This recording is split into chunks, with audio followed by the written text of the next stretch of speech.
Assalamualaikum warahmatullahi wabarakatuh. Kembali lagi pada saya Muhammad Nurul.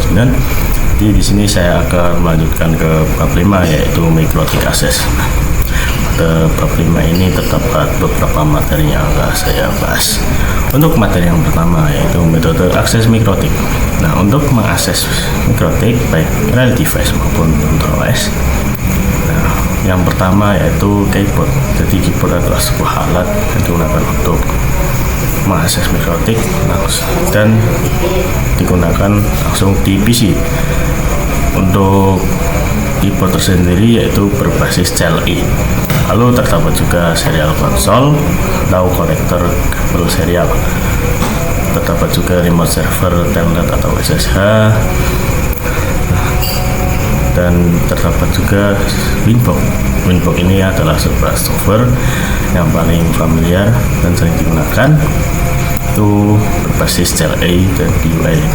Lalu terdapat FTP berbasis CLI, API atau sebuah program, dan juga ada juga kita dapat mengaksesnya melalui QuickSet dan WebKit atau HTTP, MAC-Telnet, lokal Winbox terminal menu atau sebuah terminal di Winbox, dan yang terakhir yaitu kita dapat mengaksesnya melalui mikrotik app, dan juga untuk mengkoneksikannya itu di Android atau iOS. Nah, untuk materi yang selanjutnya yaitu akses router port menggunakan Winbox. Jadi cara paling mudah ketika kita mengakses dan mengkonfigurasikan dalam mikrotik adalah menggunakan Winbox. Untuk aplikasi Winbox tersendiri yaitu available on Windows atau tersedia di Windows. Untuk terkait macOS dan Linux bisa menggunakan pihak ketiga atau pihak yang berbeda. Antara router dan laptop itu dihubungkan menggunakan kabel LAN atau yang sering kita sebut yaitu kabel USB. Nah, jika kita perhatikan pada gambar di sini terdapat tampilan Winbox. Nah, untuk mengakses router port menggunakan Winbox, di sini kita dapat menggunakan IP address dan MAC address. Untuk user tersendiri yaitu admin dan password kita isi sesuai yang kita bikin. Oke, di sini saya akan coba mempraktekannya. Kita masuk ke dalam aplikasi Winbox. Nah, di sini saya akan coba masuk menggunakan MAC address. Lalu kita ketik loginnya yaitu admin, lalu password kita isi yang sudah kita bikin. Lalu connect. Kita tunggu. Nah, di sini saya sudah berhasil untuk mengakses router OS menggunakan Winbox. Untuk materi yang selanjutnya yaitu pengenalan hostname dan IP address. Nah, jadi di sini saya akan mengganti nama pada router port, lalu saya akan memberikan IP address pada router port. Nah, jadi di sini saya akan membahas menu hostname dan IP address. Untuk mengganti nama dari default dan memberikan IP address. Oke, sini kita praktekkan saja. Kita buka Winbox, saya akan coba mengaksesnya. Oke. Nah, untuk pada menu hostname di sini kalian klik sistem lalu identity. Nah, untuk identity tersendiri bebas sesuai keinginan kalian. Di sini saya akan mengganti hostname-nya menjadi RB Miftahul. Jika sudah, kita klik apply lalu OK. Nah, untuk memberikan IP address kita dapat klik menu IP lalu addresses, klik tanda plus. Nah, di sini tambahkan IP saja, misalnya saya menggunakan IP 192. Nah, 3 dengan network 24. Interface-nya Ether 2. Jika sudah, kita apply.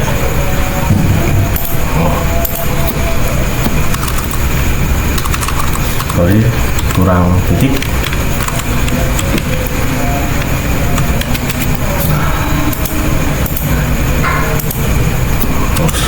Salah guys.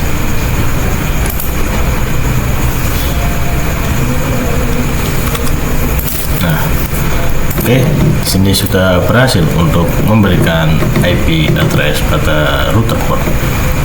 Nah, untuk materi yang selanjutnya adalah tampilan Winbox. Nah, di sini saya kembali terlebih dahulu. Oke.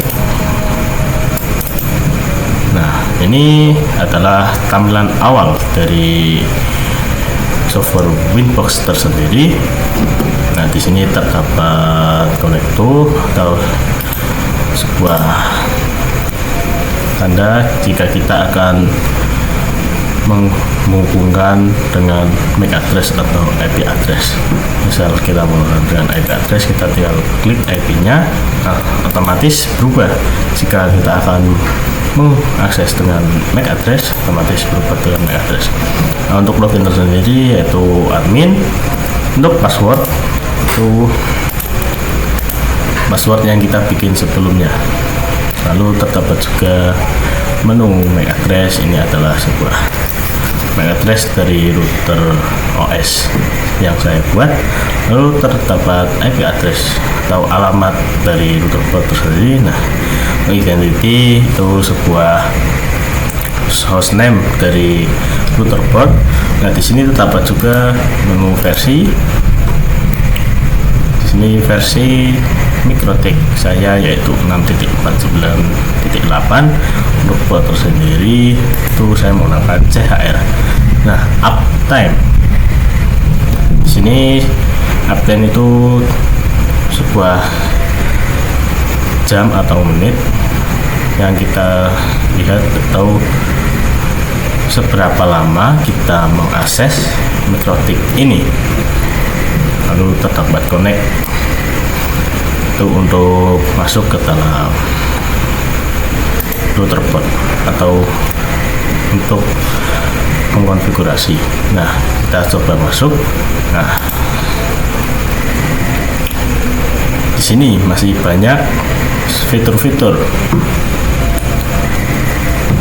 Di sini saya akan membahas yang atas dulu. Nah, ini itu sebuah versi yang tadi awal, semua admin, terus sandi, ada hostname, terdapat versi, lalu terdapat port.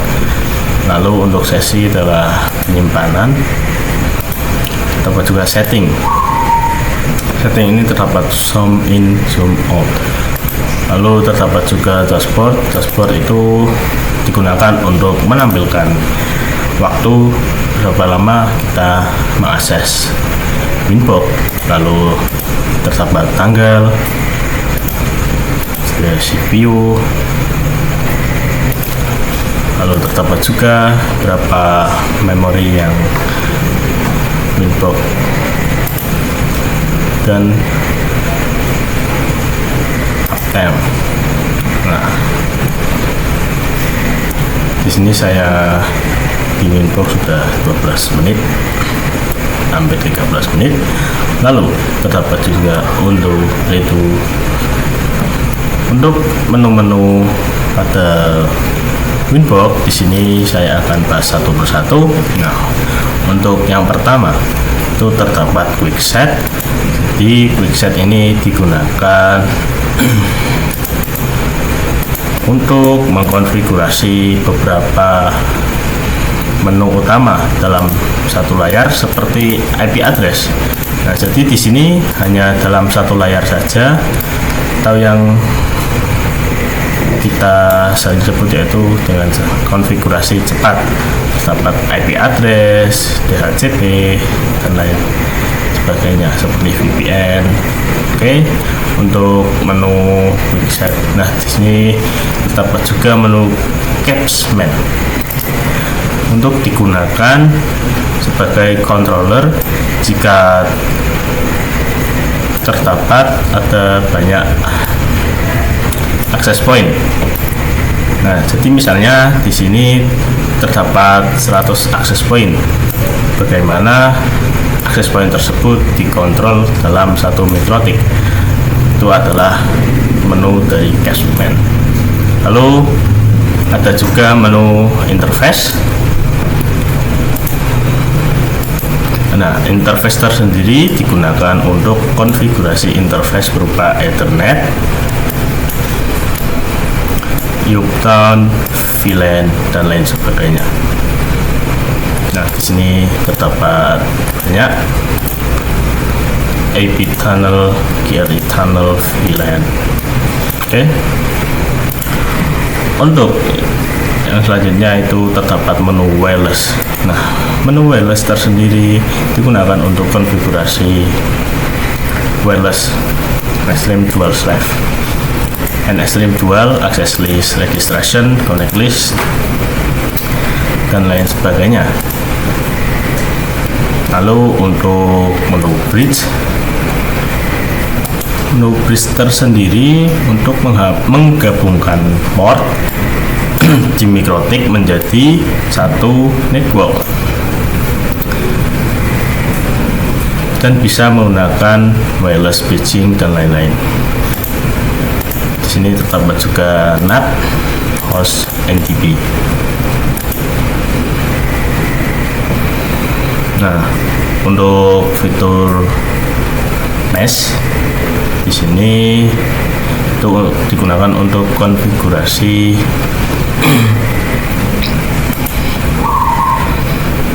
pada wireless mesh AWMP Plus. Lalu terdapat juga pada menu IP. Untuk menu IP tersendiri di sini paling sering digunakan untuk konfigurasi mulai dari IP address, DHCP client, nilai server DNS, firewall, hotspot, dan lain sebagainya. Nah, terutama pada addresser untuk memberikan alamat ke suatu router. Lalu terdapat DHCP server, firewall digunakan untuk pelindung sebuah mikrotik atau password. Nah, untuk menu yang selanjutnya yaitu terdapat MPLS, yaitu digunakan untuk mengatur interface yang akan digunakan. Lalu terdapat juga menu routing. Untuk menu routing tersendiri itu digunakan untuk konfigurasi dynamic routing protokol seperti BFT, BGP, filter, MMA, OSPF, prefix, RIP.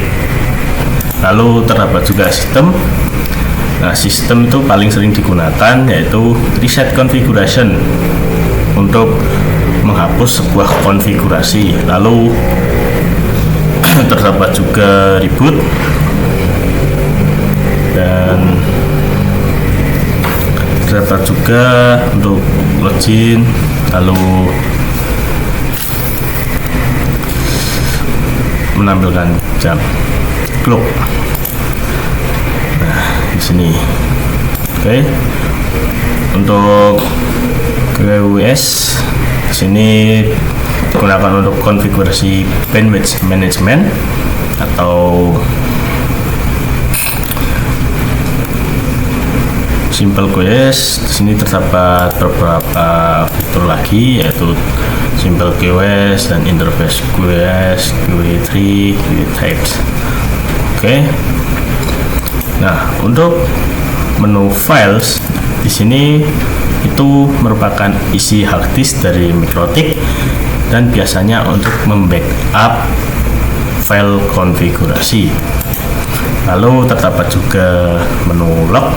Nah, di sini yaitu aktivitas router dalam bentuk log. Lalu debug bisa diatur di menu sistem. Nah, terdapat juga menu itu radius. Radius tersendiri itu digunakan untuk radius client kalau pakai mount setting di sini. Nah, terdapat juga tools tersendiri, itu adalah untuk bandwidth test, untuk telnet SSH dan Mac server, lalu grabbing dan lain sebagainya. Di sini banyak untuk fitur radius, lalu juga untuk menu terminal itu konfigurasi jika ingin mengkonfigurasi dengan terminal atau CLI. Oke, mungkin itu saja untuk materi menu-menu pada Winbox atau tampilan pada Winbox. Kita lanjut ke materi yang berikutnya, yaitu akses virtual mikrotik menggunakan Winbox. Nah, jadi di sini kita menggunakan PinetLab atau emulator jaringan. Nah, sebelumnya persiapkan terlebih dahulu environment PinetLab yang sudah tersedia untuk perangkat virtual mikrotik. Lalu persiapkan aplikasi Winbox. Untuk aplikasi Winbox tersendiri bisa install di Google Chrome ataupun Firefox. Nah, lakukan koneksi antara ISP dengan router, lalu hubungkan virtual mikrotik menggunakan Winbox.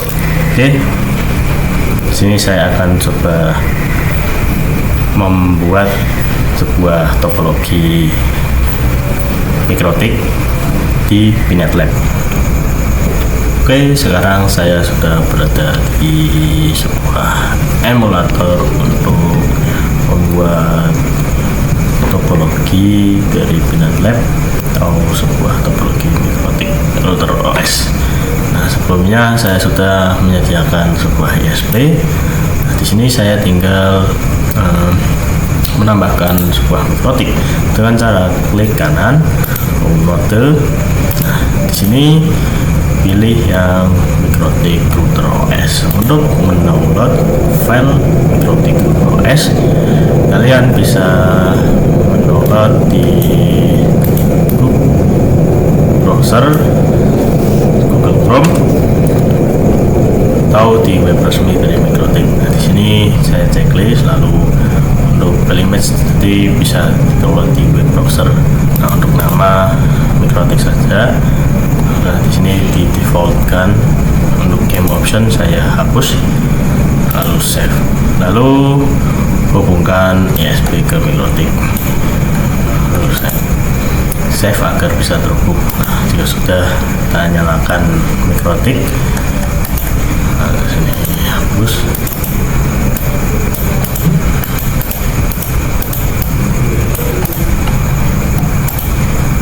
Kita tunggu sebentar.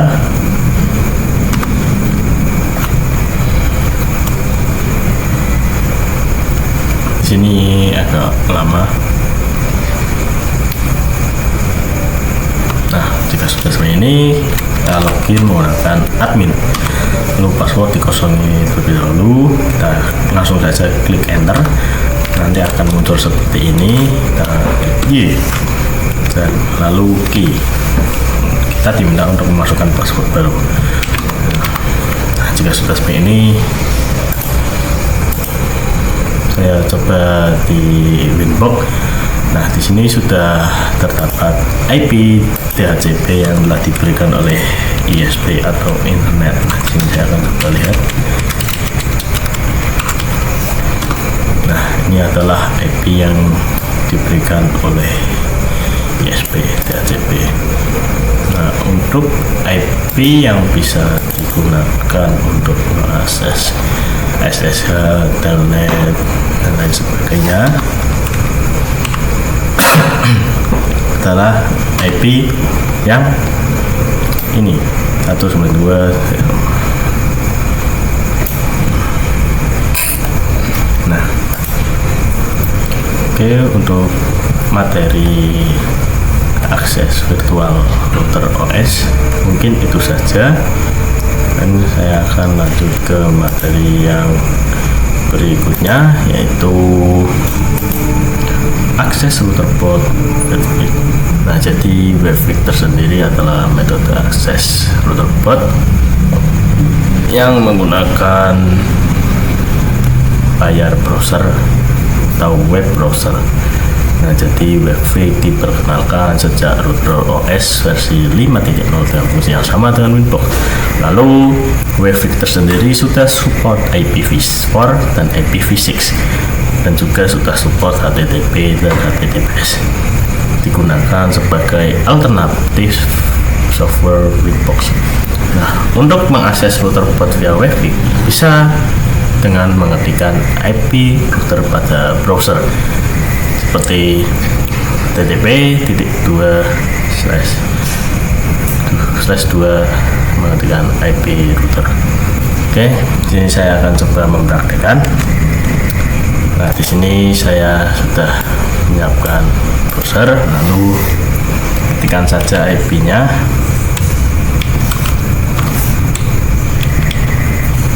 Bentar, saya akan coba lihat IP terlebih dahulu. Nah, ini adalah IP yang digunakan oleh WebVic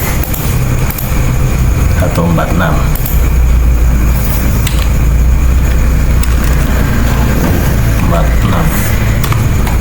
Oke, ini sudah berhasil untuk mengakses via WebVic. Ini saya login terlebih dahulu untuk password yang tadi diminta oleh router. Sini menunggu. Nah, seperti ini tampilan dari quickset WebVic. Nah, ini adalah untuk menu dari WebVic. Ini adalah terminal dari WebVic. Oke, mungkin itu saja untuk materi WebVic. Nah, saya akan melanjutkan ke materi yang berikutnya, yaitu quickset. Nah, jadi quickset tersendiri itu merupakan sebuah menu yang ada di Winbox. Jadi quickset tersendiri itu untuk konfigurasi cepat. Misalkan menu dasar pada router itu dalam satu layar terdapat pada quickset seperti IP, DHCP. Nah, settingan dasar router itu dalam satu tampilan seperti ini dan dapat diakses melalui Winbox atau WebVic. Nah, mungkin itu saja untuk materi quickset. Saya akan lanjut ke materi yang berikutnya. Nah, itu remote access telnet dan SSH. Untuk remote access telnet dan SSH tersendiri itu based on terminal command line interface atau berbasis command line interface atau CLI ya. Nah, untuk mengakses router via teks dapat dilakukan melalui SSH telnet console, new terminal, dan terminal WebVic. Digunakan untuk merunning script atau ketika akan mengakses router dengan keterbatasan bandwidth. Nah, jadi jika kita keterbatasan bandwidth, kita dapat mengakses atau menginputnya dengan telnet atau SSH. Nah, untuk mengakses router via remote SSH, maka bisa menggunakan aplikasi remote client seperti PuTTY, WinSCP, dan lain sebagainya. Oke, di sini saya akan coba mengaksesnya. Yang pertama, saya akan coba mengakses telnet terlebih dahulu. Untuk telnet tersendiri, kita masuk ke dalam CMD, klik kanan, dan as administrator, yes. Nah, jika sudah seperti ini, kita ketikkan telnet. Lalu masukkan IP yang tadi.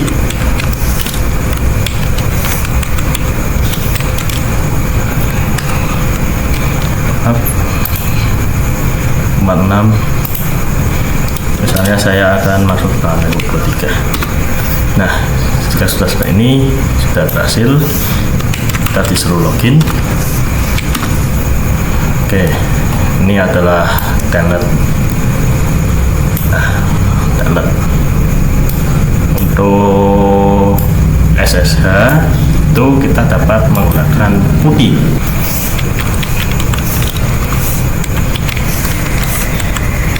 Ulangi.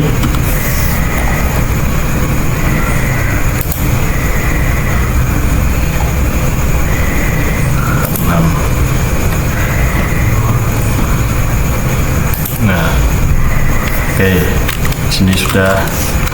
Lalu masukkan password. Oke, berhasil untuk mengakses via SSH. Mungkin itu saja untuk materi remote access download dan SSH. Kita lanjut ke materi yang berikutnya, yaitu serial console. Nah, jadi serial console itu digunakan apabila kita lupa atau salah dan telah mendisable semua interface pada mikrotik. Kita dapat menggunakan serial console dengan cara mereboot ulang. Nah, jika itu serial console itu dibutuhkan saat kita menggunakan net install, lalu remote via serial console membutuhkan kabel DB9 atau konverter USB ke DB9 seperti ini bentuk kabelnya, dan juga menggunakan program hyperterminal seperti portret 115200, data bits 8, versi non, stop bits 1, dan flow controller. Jadi untuk akses serial console, pertama masuk ke terminal seperti putih, lalu pilih connection, tipe serial, dan sesuaikan serial LAN berapa yang dapat dilihat oleh device manager. Lalu speed baud rate itu 115200 itu khusus perangkat mikrotik. Nah, oke, mungkin itu saja untuk materi bab 5. Sebelumnya saya mohon maaf apabila ada salah kata atau salah penjelasan. Saya terima kasih. Assalamualaikum.